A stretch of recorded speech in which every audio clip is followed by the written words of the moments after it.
जीवनं कविभिरीडितं कल्मषापहं शरवणमङ्गलं श्रीमदाततं भुवि वदन्ति भूरिदा जनाः. Your words are like nectar, bringing life to scorched souls.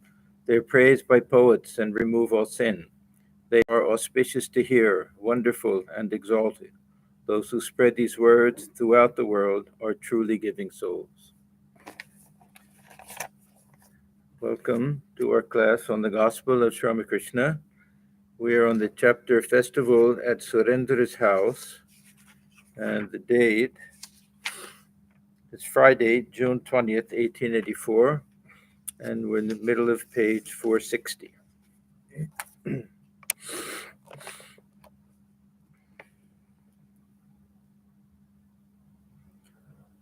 I'll go back a little bit. Ramakrishna says, a jnani sees everything at once. Yeah, this was the question. The question was, is it possible to see both the reality and the appearance at the same time? Can we see the snake and the rope at the same time? The question was exactly, does a man watching magic, the M, really feel compassion when he sees suffering on the performance? Does he feel at that time any sense of responsibility? One thinks of compassion only when one feels responsibility. Isn't that so? So can we see this world as unreal like a dream and at the same time see it as the manifestation of God? Can we see God dwelling within all beings and at the same time see everything as the play of Maya? It's an interesting question that M asks. Master, a jnani sees everything at once. God, Maya, the universe, and living beings. He sees that Vidya Maya, Avidya Maya, the universe, and all living beings exist and at the same time do not exist. Doesn't mean that they're just conjured up by the mind, but that they have no independent existence, that this will be some type of appearance. As long as he is conscious of I, he is conscious of others too. Nothing whatsoever exists after he cuts through the whole thing with the sword of jnana. Then even his I becomes as unreal as the magic of the magician. Now, when Sri Ramakrishna talks like this, cutting through the whole thing, when the I becomes unreal, and the state of jnana, this is more or less that state of samadhi. When there's no awareness of anything else coming down, the world comes back again. It's not that the world never existed or anything. And was reflecting on these words when the master said, do you know what it is like? It is as if there were a flower with 25 layers of petals, and you cut them all with one stroke. So this is where we finished last time. The idea of responsibility, because this was part of M's question, that the realized soul, does he feel at that time any sense of responsibility? Now, this idea of responsibility and duty and everything, this is another one of those issues that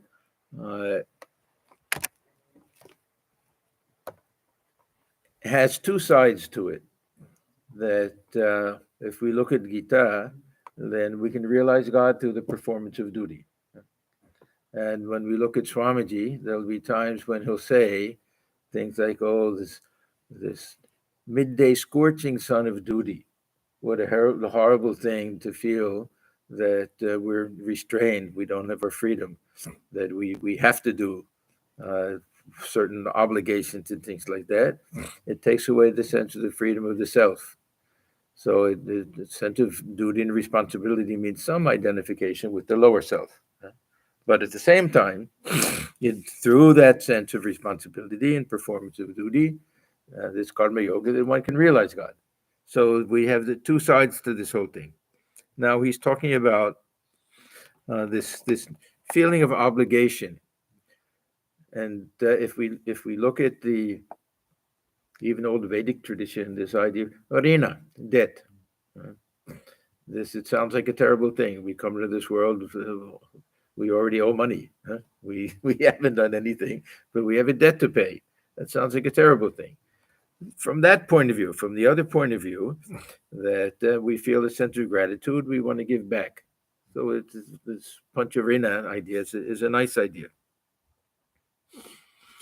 So the idea of responsibility, goodness gracious, men like Shankaracharya and Shukadeva kept the ego of knowledge. So this sense of I will be there even for the God relay soul. And if that sense of I is there, then the sense of right and wrong and obligations and responsibilities, all of that will follow along with that. The sense of I that comes back and the sense of I that the ordinary person has are completely different. We have a sliding scale. Our sense of I is constantly changing depending on our level of spirituality or our sense of identification. When we talk about the ripe ego from the point of view of spiritual practice, this is something that we're trying to impose upon ourselves. Is arop kora. Thakur uses that expression. That we do it more or less successfully. Sometimes it's almost a joke when we say that, yes, I'm just a child of God, servant of God, whatever you do is God's will, and we do whatever we want. It's not a very realistic idea. Other times, we really do it very thoughtfully. So this ripe ego that we use at the time of sadhana is a work in progress. The ripe ego after realization is a different thing. Then that has no sense of bondage to it. The Vijnani, there's no sense in which that I can bind. That sense of I can keep the mind down, tied to the world. That there can be any attachment, can do any harm. That's completely gone. So when Sri Ramakrishna, he's talking about Shankaracharya and Shukadeva, he can talk about himself. He can talk about any of these God realized souls, Jivan Muktas, who live in the world. Specifically mentioning Shankaracharya generally, when Sri Ramakrishna talks about the ego of the Vijnani, that he'll mention Shankaracharya, who kept this ego of knowledge, and he'll mention sometimes Chaitanya Deva, this ego of devotion, or Shukadeva and everything. He'll give these two different options. So even if the experience of Nirvikalpa Samadhi is the same for everyone, let's work on that assumption, because it's there's nothing particular about it. But before going up into that'll depend on our spiritual path. Coming back down again will depend upon our spiritual nature and our spiritual attitude and everything. So even if the experience is the same, because it's something that transcends experience, there's no experiencer at that time, then coming back, the ego will take the shape of the nature of the sadhaka on the way up. So we can't expect someone who follows the path of jnana after God realization to be singing and dancing, and we can't expect someone who is filled with devotion, follows the path of devotion, to come back and be everything is 1880 and soham and soham. That it'll depend on the individual nature of the mind of the individual who has a God realization, whatever their samskaras are, but there won't be any bondage to it. So this ego of knowledge that Shankaracharya Shukadeva kept, that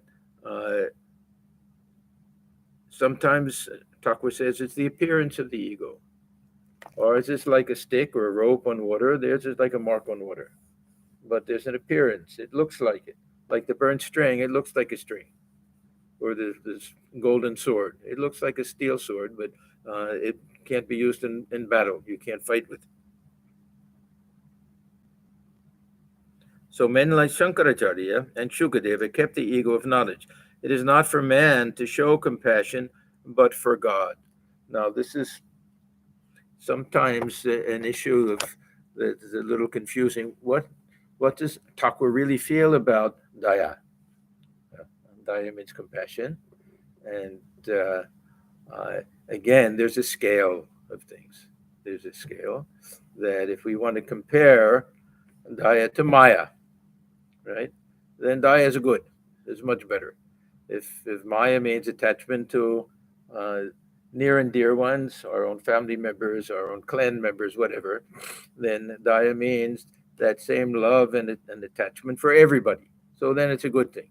But if we're comparing Daya to something higher, to having love for all beings, Daya has a little bit of a sense of, uh, can have a sense of superiority, that we feel compassion. So Thakur, who are you to feel compassion?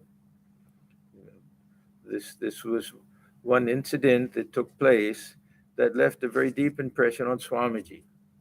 Then Narendra, when Thakur was talking about this Nami Ruchi and Vaishnava Seva and Jive Daya, compassion for living beings, and then Thakur, he went into a mood. He goes into these moods sometimes, and then came down, and then he started berating this idea of compassion.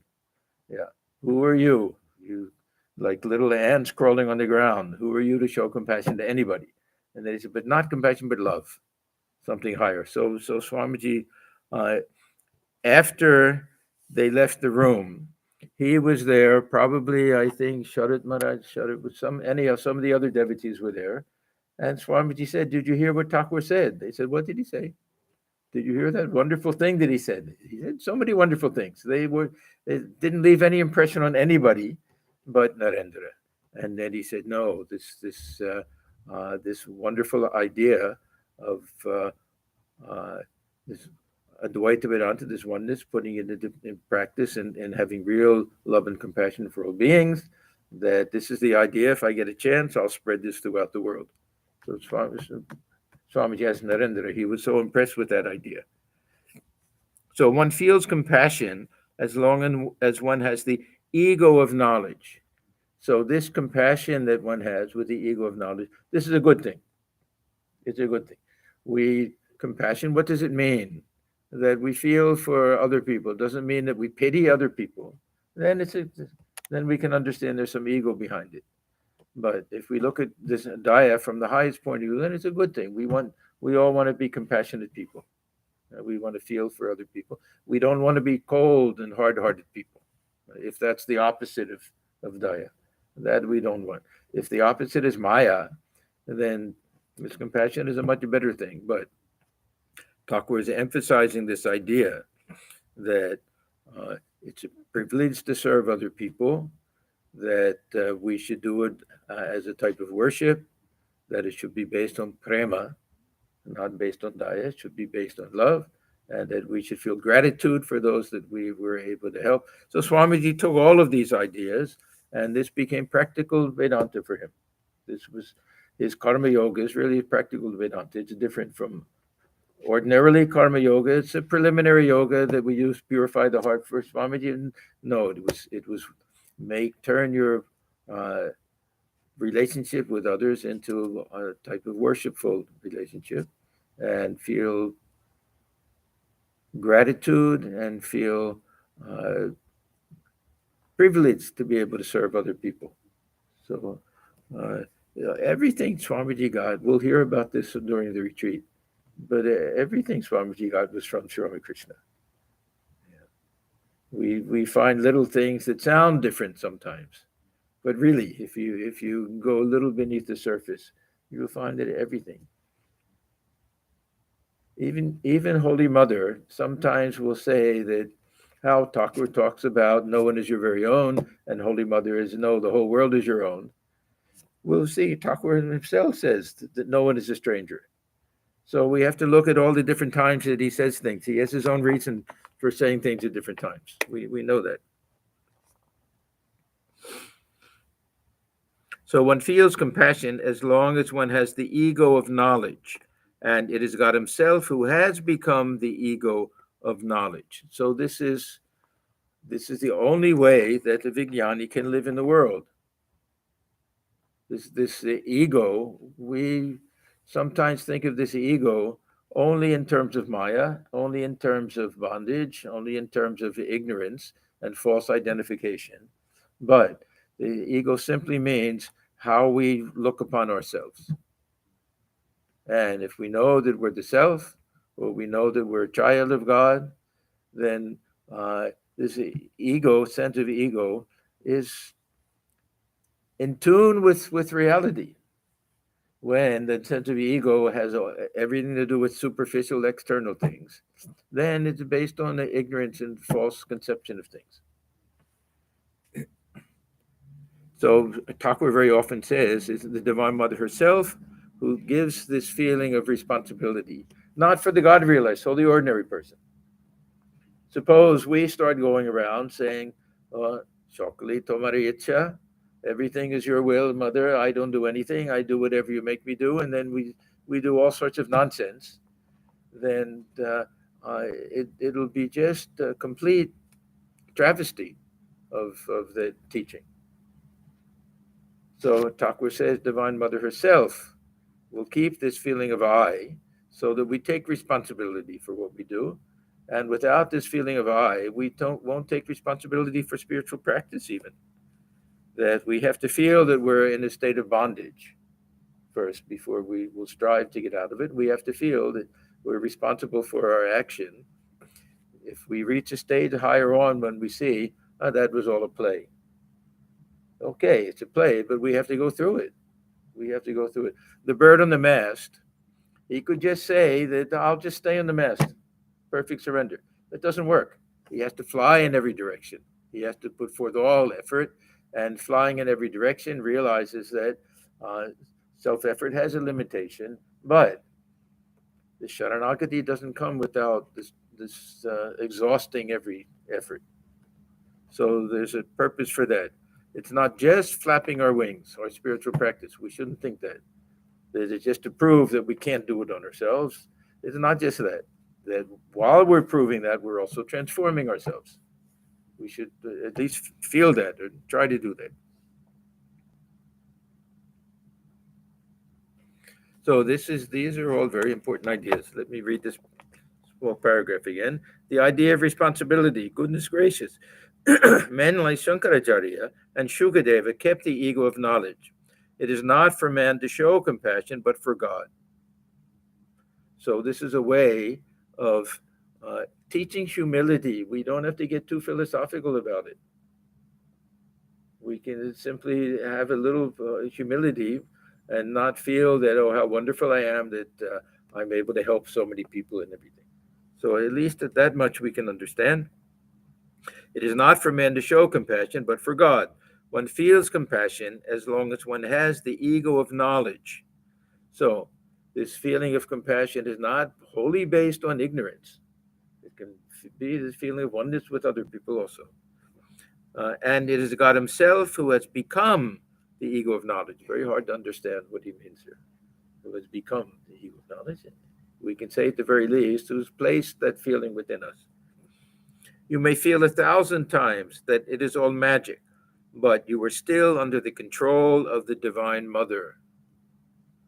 So that means that we reason and we can come to the conclusion that this is all Maya and everything, but we haven't transcended that sense of false identification, and we're still within this realm of Maya, that means under the control of the Divine Mother. You cannot escape her. You are not free. Now, what does Swamiji tell us? Every moment, tell yourself, I'm free, I'm free, I'm free, I'm free, I'm free. They're both true. For if I know I'm the self is not under any type of bondage at all. But if I'm realistic and know that I'm a slave to the senses, I'm a slave to my desires and everything, then I say, no, I'm not free. What is this Maya? It's the passions, it's the desires of the samskaras. I know I'm not free on that level. Philosophically, I know that I'm free as the self. The self can't be bound by anything, it's beyond everything. So both are true at the same time, but from a different angle, that's all.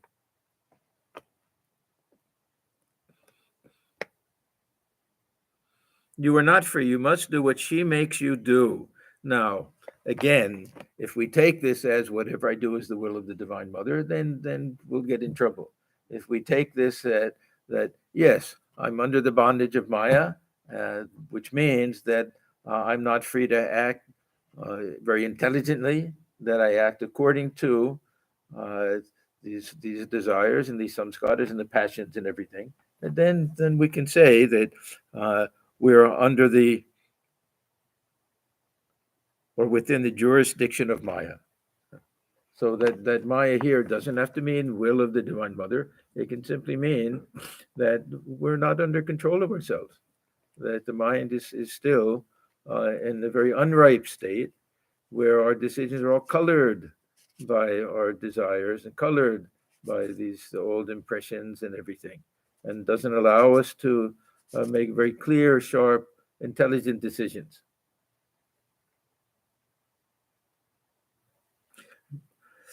A man attains Brahmajnana only when it is given to him by the Adya Shakti. So we can do everything to prepare ourselves for this very high experience. We can try to remove all of this false ideas through this vichara. We can try to purify the heart, get rid of all smallness and weakness and meanness and everything, and prepare everything. But that flash will come. That there won't be some sense of, oh, I achieved something. It'll be that feeling that it just comes to us, that because this ego has to disappear first. So who is there to say I did it? Yes, I attained from Jnana. Who will say that? If somebody says that, yes, I've realized the self.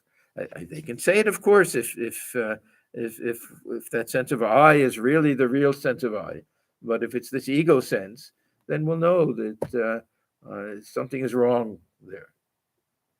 Even soham, I am he. Even this is not quite the highest type of truth. The highest type of truth is God alone exists. There's no aham at all. That ego dies completely. Then it comes back again in this other form. So the soham is really the ego of knowledge. But that state where the ego is gone, then mother alone exists, nothing else. Not even the child at that point, mother alone.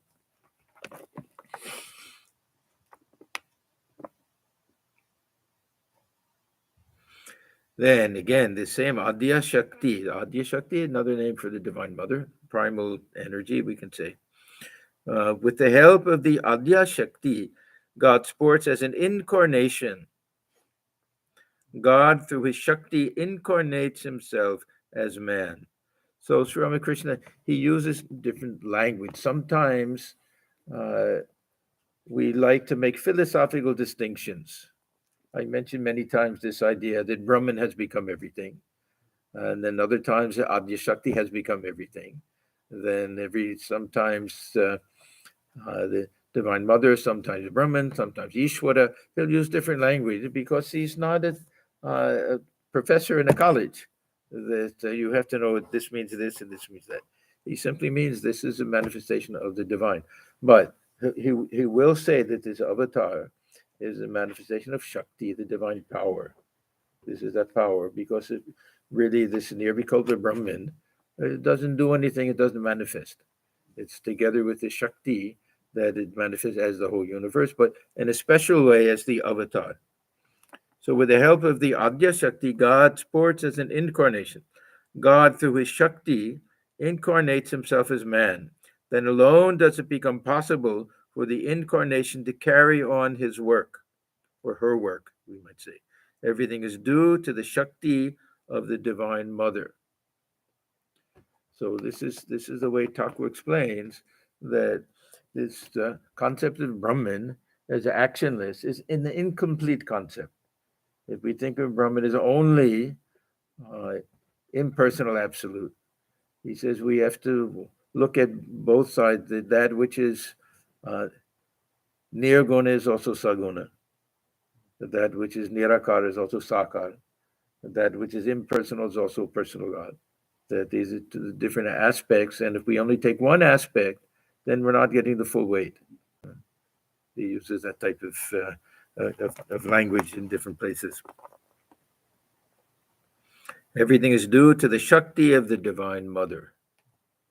So this is the firm belief of those, we can say, mother worshippers, the Shaktas. They won't talk so much about this deluding power of Maya. They'll talk about this power of Brahman's power to manifest and enter into everything. The deluding power is when it comes to us. We're under some type of delusion. We're born with this automatically false identification with everything. But this Shakti idea gives a little bit more of a realistic interpretation of creation. The status of this external universe is something that is a little bit speculative, is a little bit something for the philosophers to debate upon, and it's something that we experience only as an object of our experience. We never come into contact with whatever's really out there directly. Everything goes through senses, through the mind, and everything. And so there are all different theories, all different schools, even schools of Advaita Vedanta, that will give different levels of reality to this external universe. From Gaudapada, who will say that it never came into existence at all, Ajatavada, to others who will say, yes, it's a creation of God. That it's our Dr. Sharkar. Dr. Sharkar was a character. He said a lot of really stupid things, and we know that. But he made a very nice statement. He said, how can I believe that God is real and his creation is not real also? And then he said that God, how did he put it?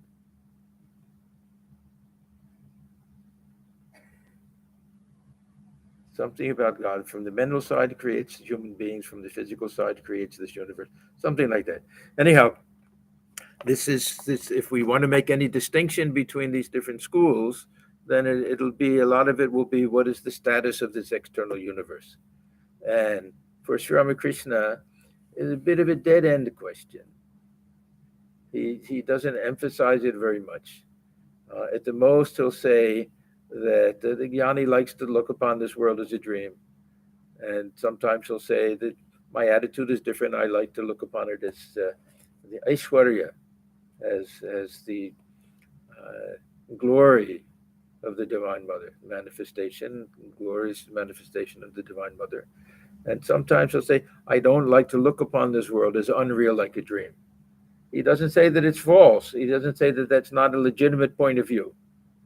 But just his own personality is like that he enjoys seeing everything manifestation of. And as a mystic, he sees everything as a manifestation of divinity. That it was a direct vision for him. Others say Shankaracharya afterwards, we don't know exactly how we saw everything.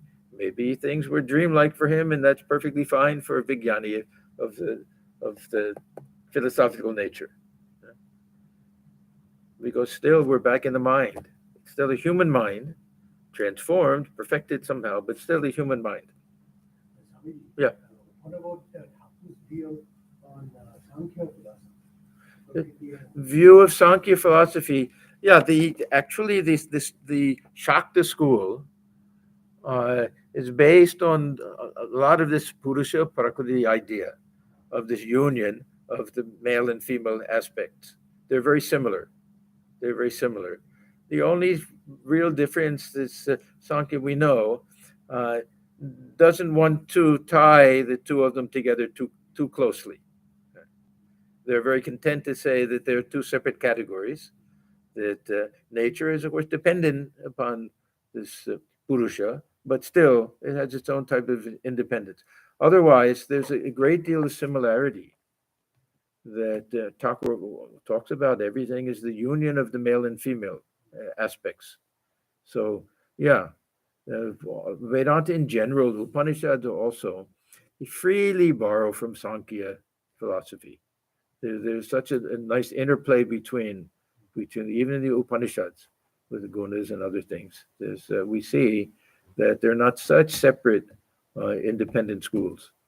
Only at the very end at the very end, where Vedanta will say, yeah, this nature is really a projection of Brahman or a superimposition of Brahman, something like that, where Sankhya is willing to say it has its own type of independence.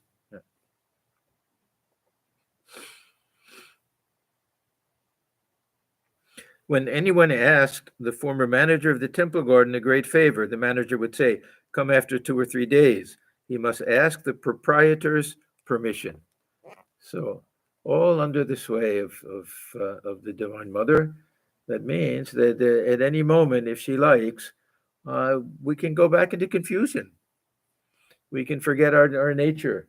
Somebody look at Totapuri. Huh? It's this perfected soul, Nirikalpa Samadhi, everything else.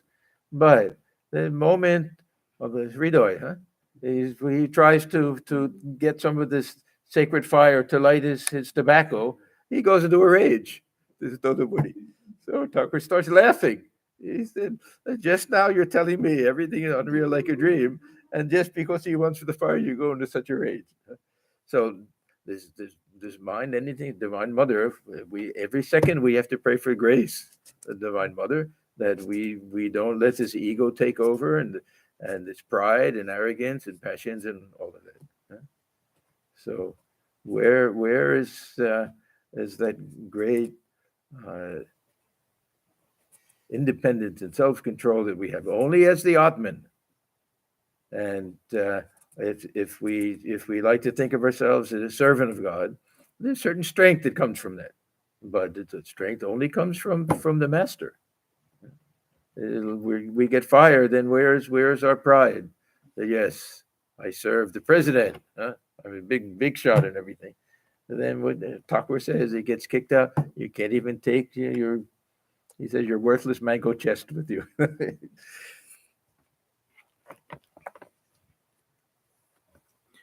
God will incarnate himself as Kalki at the end of the Kali Yuga. Now, this is a very traditional Puranic idea with this Dashavatar and everything. He will be born as the son of a Brahmin. Suddenly and unexpectedly, a sword and a horse will come to him. Uddha returned to the master's room after watching the evening worship in the temples. So Uddha was here. M was here. Who else was here? And talking mostly to them. There's Adhar. It's interesting how quickly he became part of this inner circle. Almost as soon as he met Ramakrishna, that he started coming on a very regular basis, and Thakur went to his house so many times and then died very quickly. So the interesting part of that Leela with Adhar, and Thakur, he must have known that Adhar didn't have time to waste looking for this big position. He had the opportunity to get a big job, 1,000 rupees a month, something unheard of in those days. He was already deputy magistrate, made a lot of money. We wonder why is Thakur so often telling him, why are you going here and there and everything? They're trying to get this big job, and he's arguing back and forth. Won't anybody try to get a better job? So they go back and forth. But Thakur must have known that must have been, this is my feeling, that was a little bit behind all of this, that you don't realize you don't have so much time left. And we should all understand that. None of us have that much time left. Even if it's 50 years, it's not that much time left to waste on things that are not important. So he really tried to inspire others as far as possible to strive for some type of realization. And then he died before Thakur died, I think within a year or something. Yeah, with horseback riding and fell off the horse. And it's a funny thing. Master to Adhar and the others. Bhuvan was here and brought me 25 Bombay mangoes and some sweets. She said to me, will you eat a mango? I said, my stomach is heavy today, and to tell you the truth, I'm feeling uncomfortable after eating a few of the sweets. Bhuvan Mohini was a nurse who used to visit Sri Ramakrishna now and then. The master could not eat the food offerings of everyone, especially of physicians and nurses. Yeah. Now, some of our best devotees are physicians and nurses. They shouldn't take this. Yeah. And some of the most selfless people that we know of are physicians and nurses. This would suggest that mostly this idea that making money at the suffering of other people. This is, Thakur uh, didn't feel very comfortable with that type of idea. But he used to say that those who, out of love for others, will serve them that way. That was a good thing, of course. So, any doctors and nurses out there, don't take this too personally.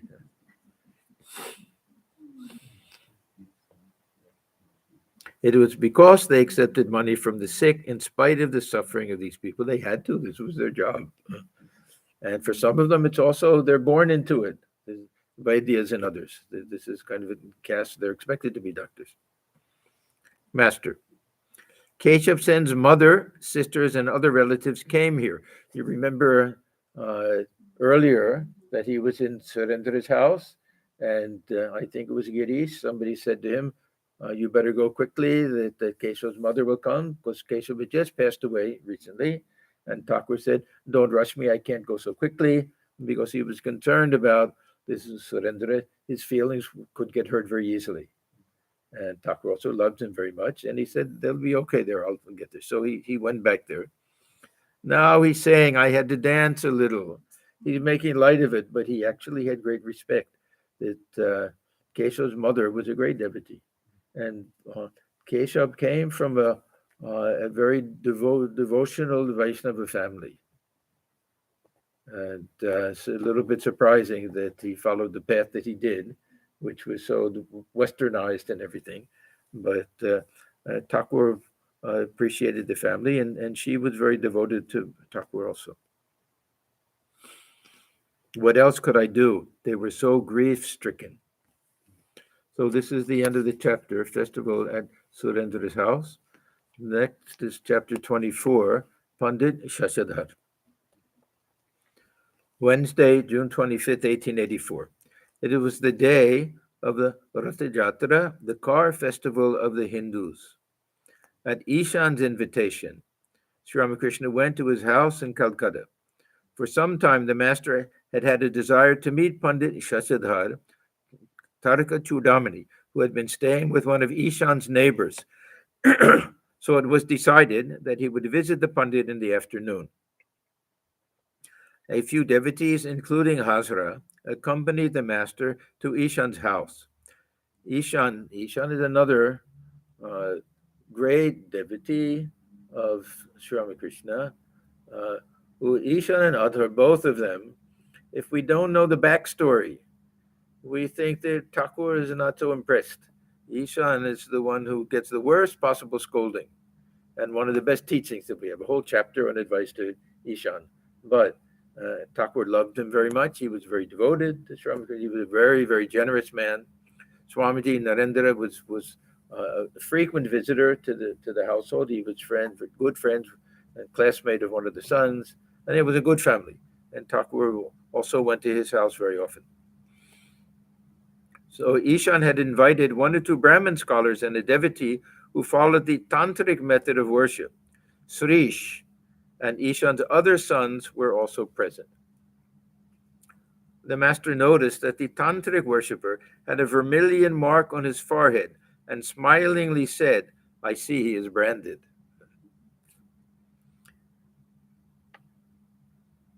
Yeah, Sri Ramakrishna wasn't so fond of external signs and things, if it's making too much of a show. Of course, many of these things were just traditional, family traditions and everything.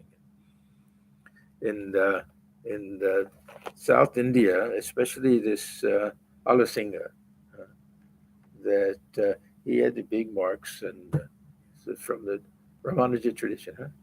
And anyhow, Swamiji said to some of the Western disciples, you don't judge these people. You may think, oh, it looks so silly and awful and everything. Don't judge. He was very strong about that. This is their tradition. You have to respect that tradition.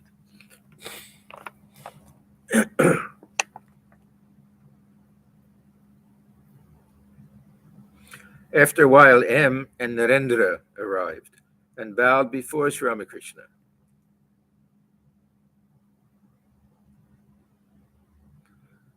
The master had previously informed M that he would be at Ishan's house. That means he wants him there, partly to record everything, especially the first meeting between this Pundit Shashadhar. The master joked about the delay in serving their meal. One of the scholars quoted a Sanskrit verse about the anxiety created in people's minds by the pangs of hunger. Proceeding to explain the verse, he said, "The study of philosophy is indeed edifying, but poetry is more fascinating than philosophy. People listening to good poems think of the study of philosophy, Vedanta, Nyaya, Sankhya, and so forth, as dry and insipid. Again, music is more attractive than poetry. Music melts even a heart of stone, but a beautiful woman has an even greater attraction for a man's heart than music. Such a woman passing by diverts a man's attention from both poetry and music. But when a man feels the pangs of hunger, everything else, poetry, music, and woman, appears as of no consequence. Thus, hunger is the most arresting thing." The master remarked with a smile, "The Pundit is witty." Soon, Narendra began to sing. A few moments later, the master went upstairs for a little rest. Now, how is it possible? Narendra is singing and Sri Ramakrishna leaves. It's very rare. Maybe, I don't know if we have other occasions where that happens. This was the period when Narendra was going in search of work, and whole mind was on his family, and there's the suffering and not getting food to eat, maybe starving and everything. And the Sri Ramakrishna could sense all of these things. And every once in a while, he would have some sense that Narendra's whole heart and soul wasn't in the singing, that he was thinking about these other things. And later he'll say it was wrong of us to leave when he was singing, because normally he won't do that. But every once in a while, there's another place where he says to Narendra, "Your singing sounded to me a little bit aluni laglo, a little tasteless, a little insipid, something like that."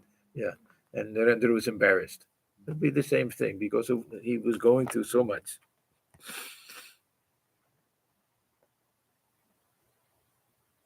So a few minutes later, the master went upstairs for a little rest. M and Shrish accompanied him.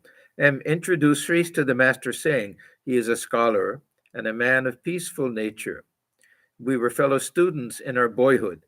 Now he is a lawyer." Okay, so we know about doctors and nurses. Yeah, he had a lower opinion even of lawyers. Yeah, because what do you do if your client is guilty and you have to, defend the client and everything, try to make it look like he's not? So, and Thakur, most of the experience that they all had with lawyers was lawsuits. People were crazy for lawsuits in those days. Thakur's own father, he had to leave his own village home and everything because of different lawsuits and charging people with false testimony and all sorts of things. Master, it is a pity that such a man should practice law. Yes, sir, it was a mistake on his part. Now, again, lawyers don't take this too personally. Many lawyers do very, very good work. They help people who need someone to defend them and everything. Yeah. Master, I know a few lawyers. One of them shows me great respect. He is a straightforward man. So some are good. To Srish, what is your idea about the most essential thing in life? Now, we know Thakur used to get questioned, but also ask questions. He'll judge the character and spiritual stature of the Surish by asking the question. And also, he has a curiosity. We've seen that so many times, a curiosity of how these strange creatures who live in Calcutta think. That coming from the village, this was a whole new thing. With the Brahmos, what a strange experience for him to see these people worshiping as if they're in a church and everything. And with the sermons like the preachers do and everything. So I think part of this is that it just this man is Western educated. He's a lawyer. I wonder how he thinks about these things. Uh, but also to see, is he really a serious person, and can he benefit by Sri Ramakrishna's company? Srish, God exists and he alone does everything. So he's obviously a man of great faith. But the attributes we ascribe to him are not the right ones.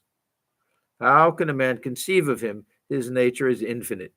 So this was a common theme of the Brahmos, especially, and even Narendra. That was, he said that so many times, that God is infinite. How can he be separated into this? How can there be more manifestation in one person than in another? That you talk about this avatar, that God dwells equally within all beings. There's the same type of reasoning. Now, what he says, well, we can't really argue about it. It's Thakur himself will say that our understanding of God is, a lot of it is subjective, the way we look upon things and everything. So the attributes we ascribe to him are not the right ones. So look at how many traditions ascribe jealousness to God. My God is a jealous God. We'll read this in the Old Testament. That means that he'll fight on our side and make sure that we're victorious against all these enemies and everything. So we ascribe different things that are based on our own human weakness and everything. Master. Now, so this is what Thakur does. He encourages people along their own line, and he makes little corrections. He does both. Sometimes, especially we see with the Vaishnava tradition, that he'll praise them for the love of the name of God, and at the same time he'll scold them a little bit for being too one-sided or too orthodox, something like that. So here he'll try to soften his position a little bit. Master, what need is there of your counting the number of trees and branches in an orchard? You've come to the orchard to eat mangoes. Do that and be happy. Yeah, so suppose we want to meet somebody and we say, but I don't really know too much about this person. Thakur is like, meet him first. Yeah. Why spend all of your time trying to figure out, is he a good person, a bad person? Does he have this quality, that quality? Never meet the person. That's all. So that was his attitude toward it. Otherwise, we won't take that plunge. We won't take the plunge. This is Buddhist tradition. That who shot the arrow into us? Don't worry about all that. Get a doctor to pull it out. That's the main thing. So you've come to the orchard to eat mangoes. Do that and be happy. The aim of human birth is to love God. Realize that love and be at peace. Suppose you have entered a tavern for a drink. Is it necessary for you to know how many gallons of wine there are in the tavern? One glass is enough for you. What need is there of you knowing the infinite qualities of God? Even another person. How much do we know of another person? Even people that we live with. Huh? How much do we know, really? That one day we get in an argument and they say something and we say, my God, I thought I knew you. How are you capable of saying something like that? Huh? So there's a tremendous limit to the ability to know everything about anything. And we think about God, this is something so far beyond that there's nothing visible, nothing experiential for most people. And so how do we know anything about that? What need is there of you knowing the infinite qualities of God? You may discriminate for millions of years about God's attributes, and still you will not know them. The master remained silent a few minutes. A Brahmin Pundit came into the room. Master to M. There is no substance whatsoever in the worldly life. Okay, now, very often we have these philosophical discussions about what has substance and what doesn't. Avastu, this type of thing. This is a different type of discussion. This means that this ordinary life, of trying to fulfill desires and to get people to praise us for what we do and everything. What lasting and deep satisfaction comes from that type of life? So this is what he's talking about here. There's no substance whatsoever in the worldly life. The members of Ishan's family are good. So he has some peace here. Suppose his sons had been lewd, disobedient, and addicted to drink and other vices, then there would have been no end to his troubles. One very seldom comes across such a religious family in which all the members are devoted to God. So he's meeting the streets for the first time, but he has some familiarity with the family. I don't know how exactly uh, when he first meets the Ishan and everything. I've seen only 2 or 3 such families. Yeah, you look at the other families. Even look at Swamiji's family. All the relatives that turned against them and threw them out of the house and everything. And how many of the young boys who came to Sri Ramakrishna, their parents were so dead against sending him there and everything. And M, how unhappy he was at home with his brothers and even his father and everything. So one very seldom comes across such a religious family in which all the members are devoted to God. Balaram was one such family, and Swami Premananda, Baburam, he also came from a very devoted family, parents, mother especially devoted. Generally, one finds quarrels, misunderstanding, jealousy, and friction. Besides, there are disease, grief, and poverty in the world. Seeing this condition, I pray to the Divine Mother, O Mother, turn my mind at once from the world to God. Look at Narendra's troubles.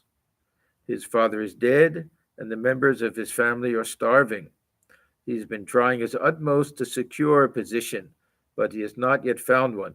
Just see unsettled his mind is. So now we get some understanding of why he left Narendra singing, and he has some sense that the mind is very much unsettled.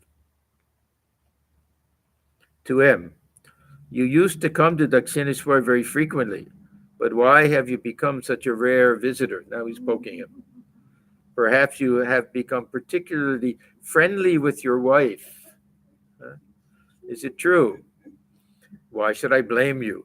The influence of woman and gold, lust and gold, is everywhere. Therefore I pray, O Divine Mother, please don't make me a worldly man if I am to be born again in a human body. Of course, no need for him to make that prayer. It won't happen. Brahmin scholar. Now, this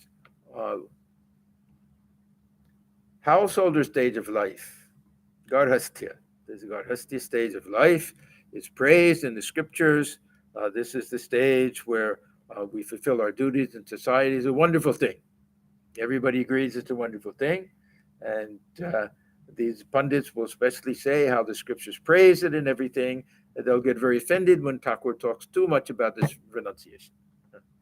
So, Brahmin scholar, why should you say that, sir? The scriptures extol the life of a householder. Master, yes, that is true.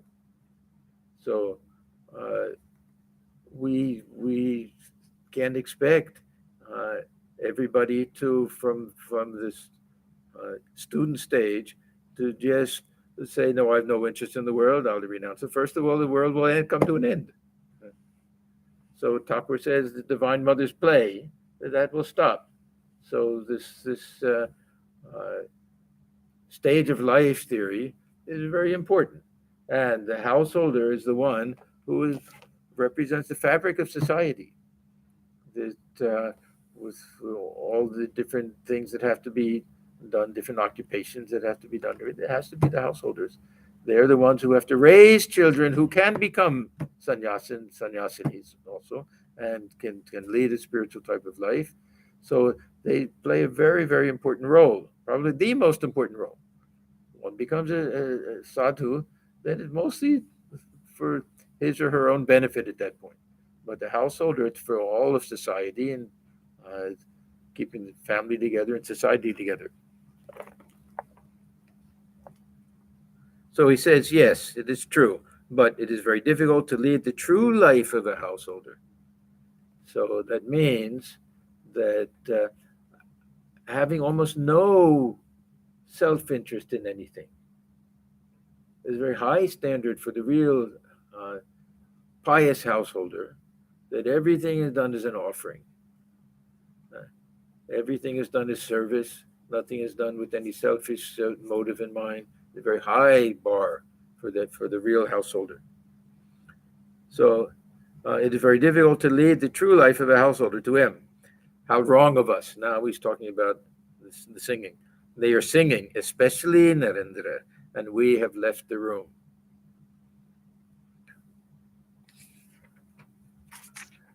About 4 o'clock in the afternoon, the master left in a carriage for the house where Pundit Shashadhar was staying.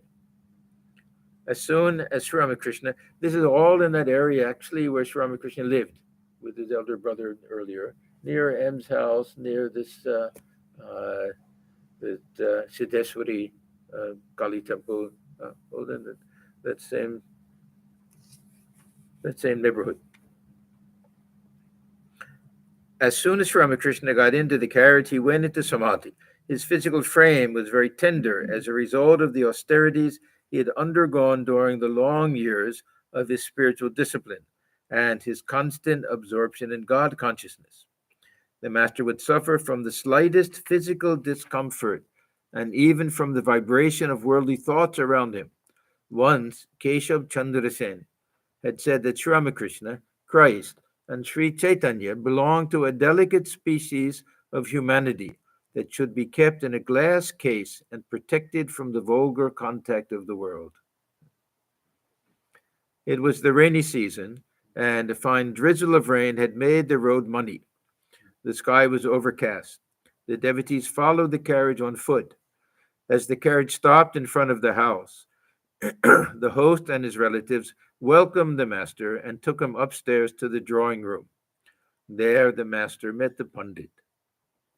Pundit Shashadhar, a man of fair complexion and no longer young, had a string of Rudraksha beads around his neck.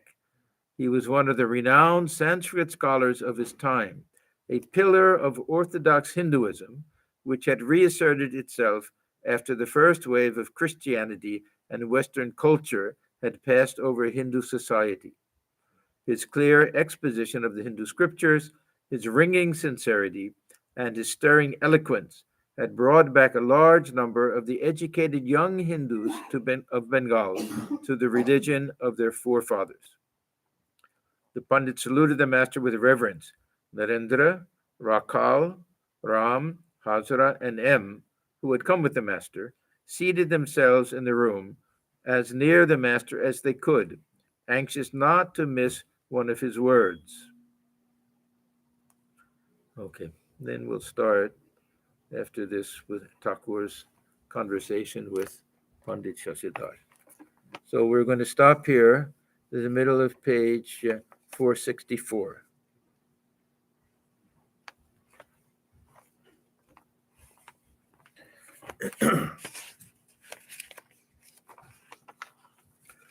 Om Niranjanam Nityamanantarupam Bhaktanukam Bhaturvikraham Ishavataram Bharameshamidhyam Tam Ramakrishnam Sirisanamam.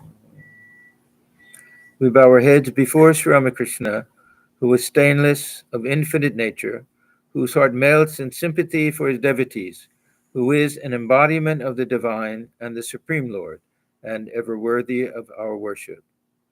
Om Shanti, Shanti, Shanti. Peace, peace, peace be unto